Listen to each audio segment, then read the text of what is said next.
जय हिंद साथियों, क्या आप जानते हैं भारत में एक ऐसी जगह है जिसे बर्ड सुसाइड पॉइंट के नाम से जाना जाता है। क्यों हर साल सितंबर और अक्टूबर के महीने में पक्षी भारी तादाद में आकर यहां आत्महत्या कर लेते हैं?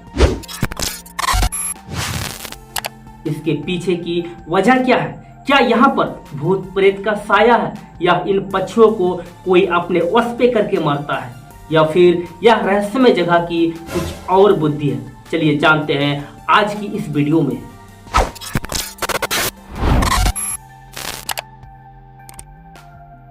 दोस्तों, जहां भारत में एक से बढ़कर एक खूबसूरत जगह है, तो ही भारत में एक जगह ऐसी है जिसे पक्षियों की आत्महत्या के नाम से जाना जाता है।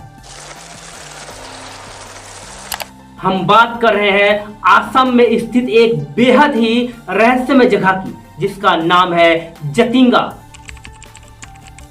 जो दीमा हासो जिले में मौजूद है।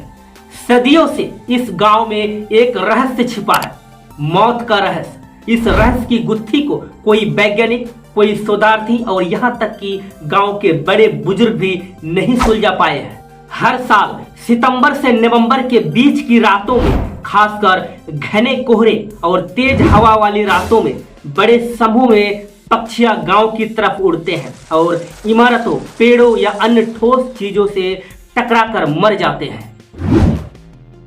सबसे अजीब बात यह है कि ये पक्षी शाम 7 बजे से रात 10 बजे के बीच ही ऐसा करते हैं, जबकि आम मौसम में इन पक्षियों की प्रवृत्ति दिन में बाहर निकालने की होती है और रात में वे अपने घोंसले में लौट चुके होते हैं। फिर क्या वजह है जो एक महीने के लिए अचानक अंधेरा घिरने पर घोंसलों से बाहर हजारों की संख्या में आते हैं और टकरा कर मर जाते हैं? आत्महत्या की इस होड़ में स्थानीय और प्रवासी चिड़ियों की लगभग 40 प्रजातियां शामिल रहती है। कई पक्षी वैज्ञानिकों का मानना है कि इस दुर्लभ घटना की वजह चुंबकीय ताकत है। जब नम और कोहरे भरे मौसम में हवाएं तेजी से बहती हैं, तो रात के अंधेरे में पक्षी रोशनी के आसपास उड़ने लगते हैं। रोशनी के कारण उन्हें दिखाई नहीं देता और तेजी से उड़ते हुए वे किसी इमारत, पेड़ या बहनों से टकरा जाते हैं। ये कारण बताते हुए वैज्ञानिकों ने सितंबर अक्टूबर महीने के जतिंगा में बाहरी लोगों के आने पर रोक लगा दी।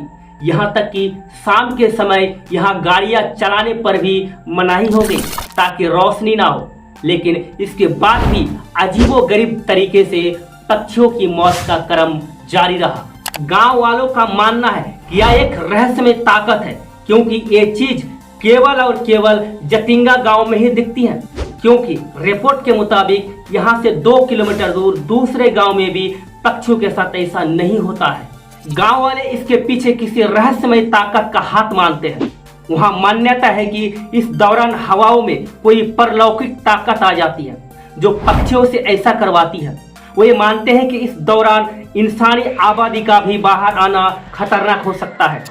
इसलिए सितंबर अक्टूबर के दौरान वहां शाम के समय एकदम सुनसान हो जाता है। हालांकि धीरे धीरे वैज्ञानिकों और शोधकर्ताओं के अध्ययन ने इस मान्यता को चुनौती दी और लोगों को समझाने का प्रयास किया कि यह घटना प्राकृतिक कारणों से होती है। अब सवाल यह उठता है कि ये पक्षी परंपरागत रूप से हर वर्ष एक ही समय पर क्यों आते हैं और मर जाते हैं? इस संबंध में संरक्षणवादियों और पक्षी विज्ञानियों ने इस रहस्य को गहराई से समझा है। प्रसिद्ध पक्षी विज्ञानी अनवरुद्दीन चौधरी के अनुसार द बर्ड्स ऑफ आसाम में उनके विश्लेषण में बताया गया है कि देर से मानसून के मौसम में तेज हवाएं युवा पक्षियों को परेशान करती है। परेशान और भ्रमित होकर ये पक्षी शरण के लिए रोशनी की ओर उड़ते हैं, लेकिन बांस के डंडों से टकराकर मर जाते हैं या घायल हो जाते हैं। जतिंगा गांव में पक्षियों के गिरने और मरने की घटनाएं करीब 100 वर्षों से हो रही है।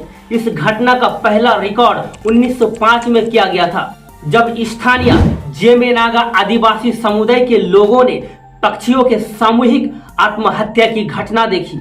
इसके बाद इस घटना के बारे में साल 1957 में पक्षी विज्ञानी EPG ने अपनी किताब the wild life of India में लिखा था कि कई कोशिशों के बाद भी इसकी वजह समझ नहीं पा रहा हूं।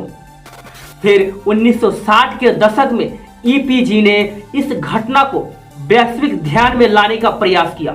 वह प्रसिद्ध पक्षी वैज्ञानिक सलीम अली के साथ इस रहस्य की जांच करने के लिए जतिंगा गए थे और रिसर्च से बताया गया कि इस घटना का कारण उस समय का घना कोहरा, ऊंचाई पर भटकाव और तेज हवाओं का प्रभाव हो सकता है। जूलॉजिकल सर्वे ऑफ इंडिया ने 1977 में पक्षियों के रहस्यमय मौतों की और गहराई से जांच करने के लिए सुधीर सेन गुप्ता को भेजा था। सुधीर सेन गुप्ता ने इस रहस्य की गहराई से जांच की और उनकी रिसर्च में यह पता चला कि पक्षियों की सामूहिक मौतें आत्महत्या नहीं थी, बल्कि प्राकृतिक परिस्थितियों के कारण हो रही थी। मानसून के समय वहां की विशेष मौसम स्थितियां जैसे घना कोहरा और तेज हवाएं पक्षियों को भ्रमित कर देती थी। इसके कारण पक्षियां तेज रोशनी की ओर आकर्षित होकर घरों और पेड़ों से टकरा जाते थे, जिससे उनकी मृत्यु हो जाती थी। दोस्तों, क्या लगता है आपको, इस तरह से पक्षियों की सामूहिक मौतें एक प्राकृतिक घटना है या कुछ और? कमेंट जरूर कीजिएगा और इसी तरह की इंफॉर्मेटिव वीडियो देखने के लिए आप अपने भाई को सब्सक्राइब करें।